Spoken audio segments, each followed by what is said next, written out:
Easy people, welcome back to my channel at Big Steve MCFC. Just a quick video talking about the Villa game the other night. I had an absolute nightmare. I was in London filming for the Big Six, supposed to get the 5 o'clock train back, missed that train, tried to get on another train, but the tickets the Big Six had booked me was off peak.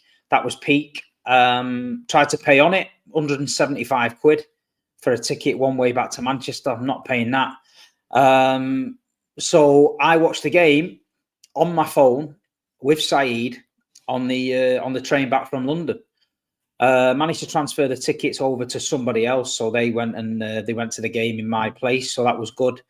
But yeah, as a match going fan that goes week in, week out, sat on a train full of business people going home, watching the game on the phone was not my idea of fun, let me tell you that.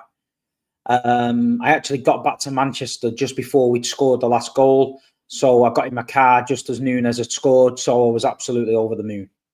But first of all, I'd just like a special mention to everybody that did the protest. It was good to see people getting behind it again, stood outside the main reception with a banner.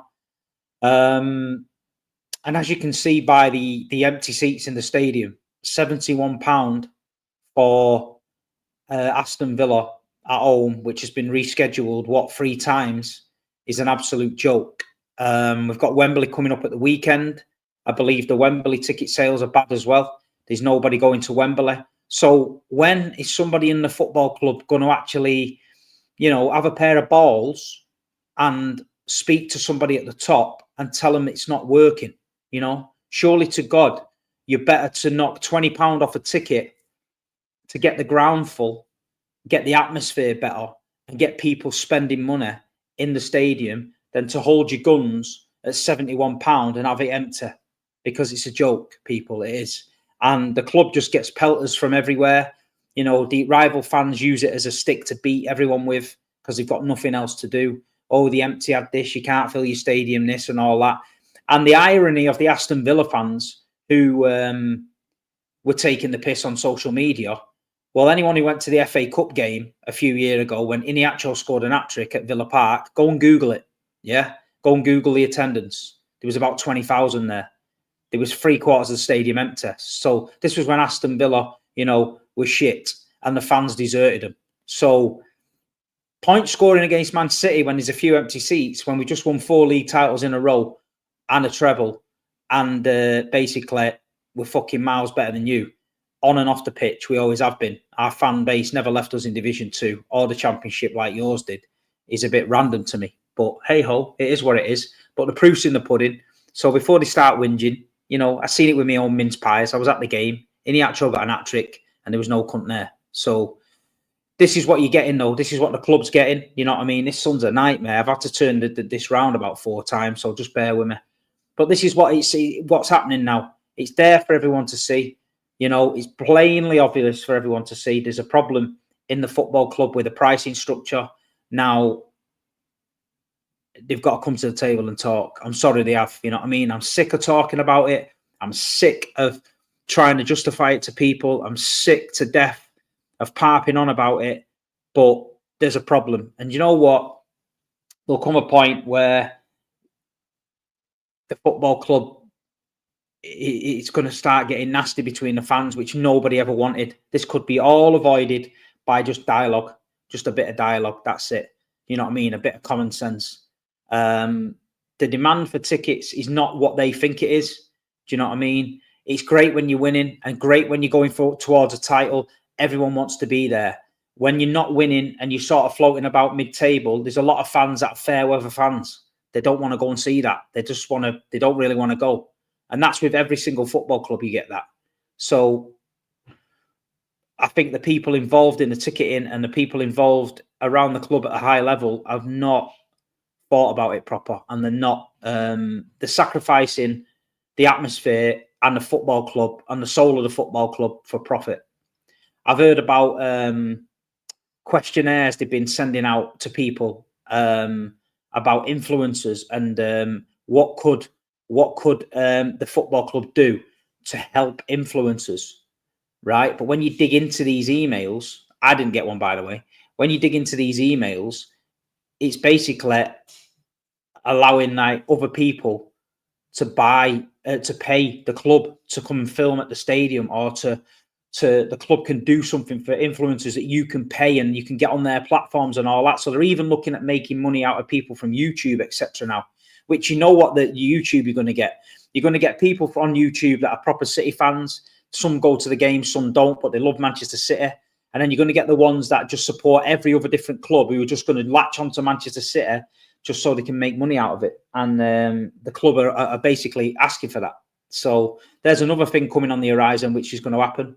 I, for one, won't be paying for anything to do with the football club for me to get content. I'm not interested in it. You know what I mean? This is my content, sat here trying to talk to you about the game with a fucking sun in my eyes, moaning about tickets. So that's probably the best you're going to get from me. But it is what it is. You know what I mean? There's still 28,000 subscribers that like to watch my stuff. So I'm kind of happy with that. You know what I mean? So I appreciate it. But anyway, on to the game. The lineup again. The first thing I noticed, everyone's messaging about the lineup, saying, "Oh, it's too old again. There's no width, etc., etc."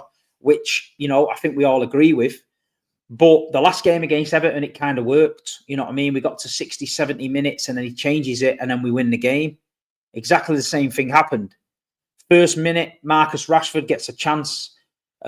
He wrong foots Ruben Diaz and smashes it against the post. That was our first warning sign.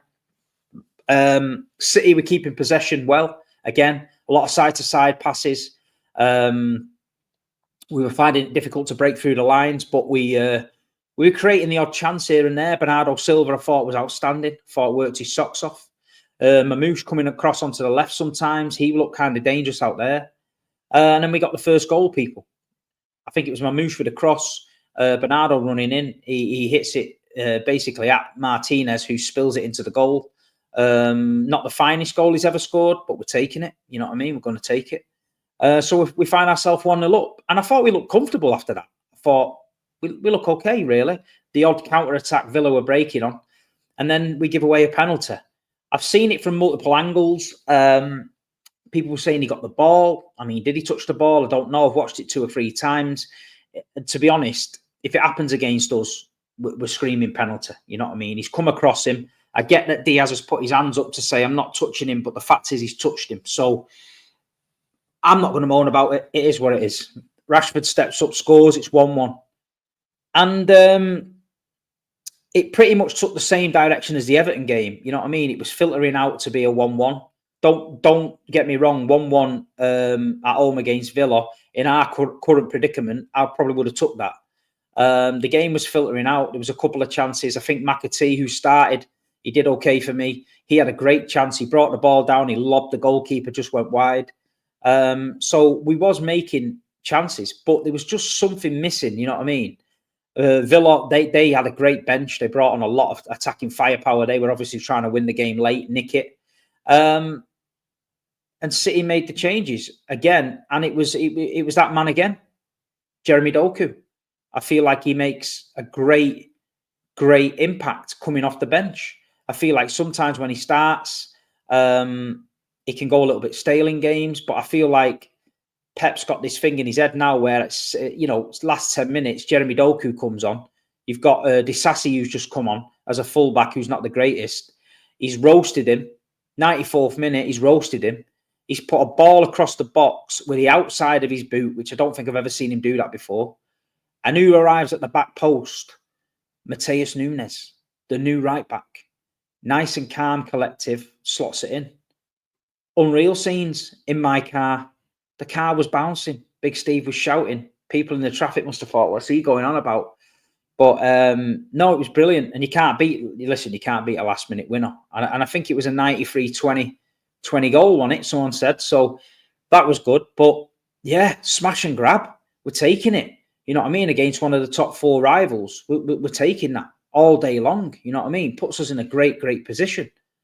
But yeah, credit to Pep again. You know, we're all calling him for his team selection and going with the old men in midfield and that, but we're ticking along and doing okay. And the last 5 or 6 results have not been that bad. You know what I mean? We're not losing games. We're picking up points. We're winning. And we're ticking along towards that top 4, top 5. So for me, that is exactly where we need to be. You know what I mean? We're starting to pick up a little bit of momentum. Are we going to come unstuck soon? Is somebody going to put it on us early doors? I mean, Crystal Palace did, but luckily we came back and we hammered them. Villa didn't really lay a glove on us. Everton didn't really lay a glove on us, which leads me nice onto the next step. A welcome relief from the Premier League, a bit of a break. We're going to Wembley again. What is it, the 28th time in fucking 15 years or something crazy like that? We're going to Wembley. It's mad. But we've got Nottingham Forest, semi-final of the FA Cup. I said it last time. You know, if you're on the fence about going to Wembley, get yourself there. It's a good day out. Get the family there. The City team need the support. We need to make a sea of blue and get behind the lads. But I'll be honest, I feel like there's going to be a lot of people missing out. I think people have lost a little bit of hunger for it. I'm getting messages all the time. Can't afford it. The trains. It's a Sunday. I'm going to have to miss work. The coaches aren't doing this, that, and the other. So I do understand that. You know, people's situations and circumstances predict these things. But you know, there's a lot of people like to moan that they can't get tickets for certain games. I get many every week saying, "I can't get tickets, Steve. I can't get tickets. I've not been all season." Well, there's plenty of tickets available on the website, people. If you've not been all season and you want to go to a semi-final, there's your opportunity. You know what I mean? There's your opportunity. But I feel like it's going to be a tough game. I think we've had two very different matches against Nottingham Forest this season. The one at home, where Jack Grealish played in the midfield. We were in a really bad run of form. We needed a win and we won. And then we've got the away game at Forest, where we looked comfortable, but we switched off for a minute and got beat 1-0. I feel like Forest are going to do the same. They're probably going to dig a little bit deep, try and get us on the counter-attack. Wembley is a massive, massive pitch. We know that. It's going to be stretched. Callum Hudson-Odoi and Elanga are going to be, on it. Does Pep go with this narrow team he's been playing, where everyone's in the middle of the park and we keep in possession, and then he freshens it up late with Jeremy Doku? He's going to stick with that because it's working. Does Savinho and Doku start? Does Nico Gonzalez play? You know, what about people like Echeverri, who there was a rumour going around he was in the squad for the game the other night? Never happened. So I think we got catfish with that one. So there's a lot of options. You know what I mean? Manuel Akanji's back. Does he get a start? I mean, at Wembley, it might be a bit too much. But I feel like we're in a lot better place now than we was most part of the season. I feel like there's a little bit of confidence flowing through the team. I feel like, you know, it's just arriving at the right time, this semi-final. And I think if we can beat Nottingham Forest, which I think we will, then get to an FA Cup final, I think it's a great season for us. If we can win it, it'd be even better. But from where we was early in the season, the doom and gloom, the messages, Steve, Pep needs to go and all that, I was getting all them random messages. I feel like people just needed to relax and calm down. You know, this football club has got standards. It's never going to let them drop too far. And if it does drop too far, it will only be for a while, because they've got the resources to pick it back up. And that's what you've got to understand. So I, for one, am going down there early. I'm going to go down there Saturday morning. I'm off to the boxing. Ben Eubank, my good friend Lyndon Arthur, he's fighting Anthony Yarde in the trilogy.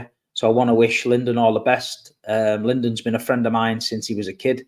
I was his first sponsor, and I've always backed him. So I'm going down there to support him.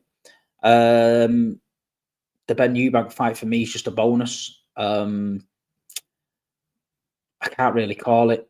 I mean, size-wise, I think Chris Eubank Jr. should beat him. But what I'm seeing of Ben, he's a little monster, and I feel like he could get at him if he gets into him. If he takes the fight to a different pace, it could go late. So, and I used to love Nigel Benn. I used to love Chris Eubank as well, but I used to like Nigel Benn. I think he was ballsy in that. So I'm on the fence with it. I'm just hoping for a good fight, and hopefully I can get out to Tottenham Stadium and back to my hotel at Wembley in good time without, you know, traffic murders. Anyone that's been to Tottenham's new stadium realises that it's great, but getting away from it's bad. But what do you guys think? Manchester City versus Nottingham Forest this weekend. You know, where is the game lost and won? Does Kevin De Bruyne start at Wembley?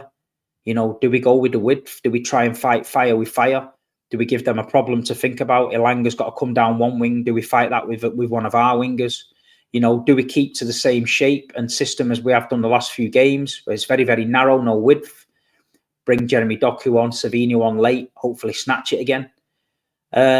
What would you guys like to see? Would you like to see Echeverri in the squad? You know, I know it's a big game at Wembley, but what a baptism of fire that would be if we had someone like him on the bench, could come on and create something. Yeah, let me know. There's been a lot of transfer rumours this week. Bayer Leverkusen sniffing around McAtee. And listen, McAtee for me is a good player. I'm not saying he's not a good player.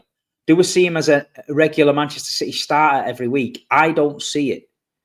Some people do see it. I don't know, but if he proves me wrong, then great, because I've got nothing against him. I think he's a great little player, but I just feel like to win the Premier League and to be an elite Champions League side, we've got to improve on players like that. And there's a few others in the squad who I don't need to name, who I feel like I've got to go and improve.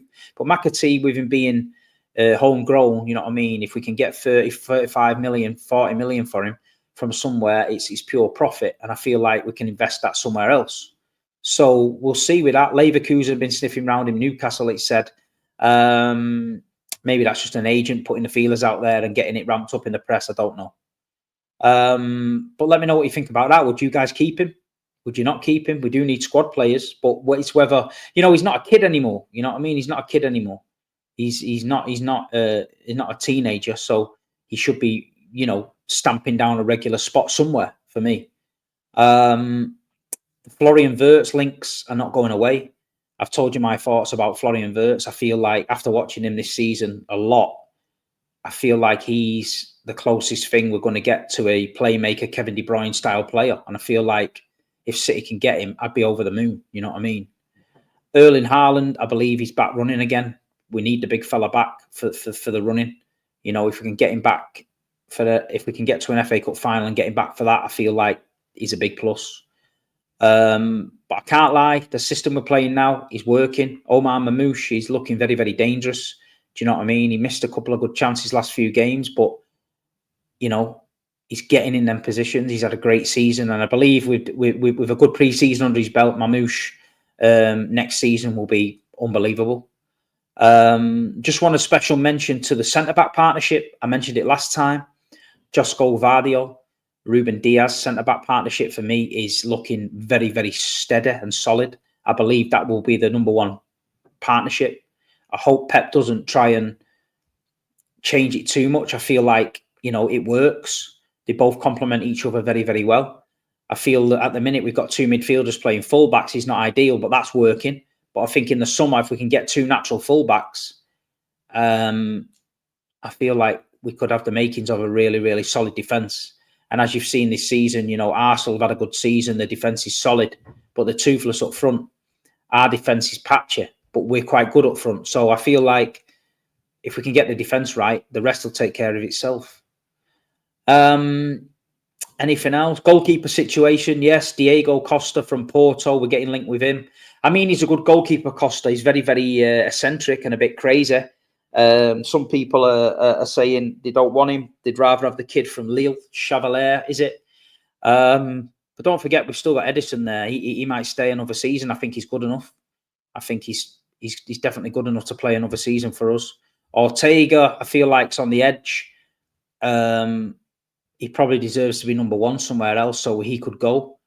But yeah, let me know what you think on the goalkeeping situation. Is it time to freshen it up there? Do you think Pep's going to go for Costa at Porto? Is this going to be a Hugo Viana signing? You know, he is the man now. You know, a lot of Portuguese players are probably going to, a lot of agents are probably going to be emailing him and saying, look, if you're looking for players, these guys are available. So don't be surprised if we don't see some Portuguese players rocking up. And speaking of Portuguese players, Bernardo Silva, I thought he was outstanding the other night. I feel like he's run his balls off this season. I think the quality of him in the final third has not quite been there, but he's had to sacrifice that for grafting. When we had a team that was losing, winning 1 in 11, Bernardo Silva was playing week in, week out and putting a shift in. And at the end of the day, you know, what he's done for this football club, Bernardo Silva, is unbelievable. And he's been fantastic. But he's been linked to Benfica. I feel like it might be time. You know, if he's ready to go Benfica and he wants to go there, I feel like it might be time for him. If he doesn't and he feels like he wants to stay another year, I'm also fine with that, because we need squad players. You know what I mean? Having a big squad now in the Premier League is important, and having someone like Bernardo Silva that can come on in games or start games against the lower opposition, or Carabao Cup games, etc. I don't think there's anything wrong with that. So for me, yeah, I'd maybe tempted to keep him unless the Benfica deal came up. You know what I mean? But I feel like there's a big summer on the horizon. I feel like City are going to go big this summer. I think we've got the World Club Cup where, you know, we're on the world stage. A lot of money can be won there. City's going to be wanting to win that. I also think that the Premier League, not winning the Premier League this season is going to hurt. We need to be in the race. We need to be in the mix. So, yeah, I'm expecting it. I'm expecting Pep to do some magic, maybe come up with a new system, maybe go again. So, yeah, I'm looking forward to it. But other than that, people, please hit the like button. Please share. The algorithm is not my friend at the minute because I'm not posting regular enough. So if you could hit a like, hit a share, you know, leave me a message. I'll get back to you on there. That'd be great. And if I see everyone at Wembley at weekend, come and say hello. A lot of people always say, I've seen you, didn't want to disturb you. You're not disturbing me. If you want to come and say hello, come and say hello. I'll probably be in the Green Man Sunday morning at some point. So you're more than welcome to come over and we'll chat football. That is not a problem. But other than that, people, I'm going to go. I've got plenty of things to do. Oh, yeah, just to mention, special mention as well. Alex Spencer. Yeah, Alex Spencer is the young Manchester City fan who's the singer. He used to busk around the Etihad. He is headlining a gig at Gorilla on Friday night in Manchester. It's a sellout, absolute sellout. If any of you guys are going to Gorilla on Friday, make sure you get in there early. There's some great bands. I'm going there. I'm going to be supporting Alex. I'm going to support in the band called the Stags. And I'm looking forward to it. So it's usually a great turnout, a really good atmosphere. Lots of City fans there as well. So anyone going to Alex Spencer on Friday night, I will see you all there. But other than that, up the Blues. We keep on moving. Nottingham Forest, FA Cup semi-final. Let's get the job done. And let's get to the FA Cup final. Come on, City.